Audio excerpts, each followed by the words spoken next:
So ano pang mga turo ng mga iglesia ni Kristo tungkol sa pagka-Diyos ni Kristo?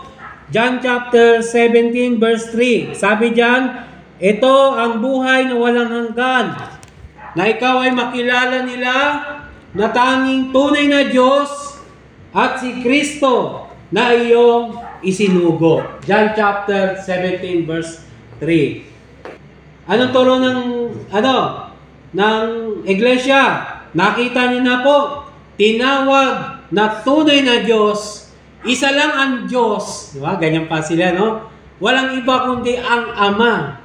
At si Kristo lang ay isinugo.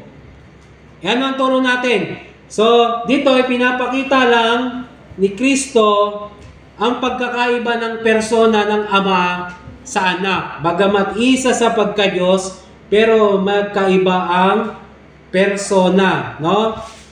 Ang talatang ito ay nagpapahayag ng ugnayan ng loob ng Holy Trinity, hindi pagtatanggi ng kanyang pagka-Diyos.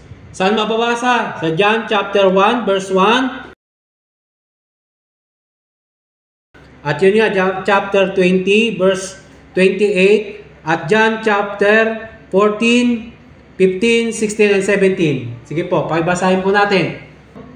Dadalangin ako sa Ama upang kayo'y bigyan ng isa pang patnubay na magiging kasama ninyo magpakailanman. Siya ang Espiritu ng katotohanan na hindi matatanggap ng sanlibutan sapagkat hindi siya nakikilala ng sanlibutan. Ngunit nakikilala ninyo siya, no? So, Holy Trinity. So, dito, nagdadasal ang Panginoong Jesucristo, hindi dahil sa tinatanggi niya na siya ay Diyos, kundi dinidistinct niya lang yung persona ng Ama sa persona ng Anak.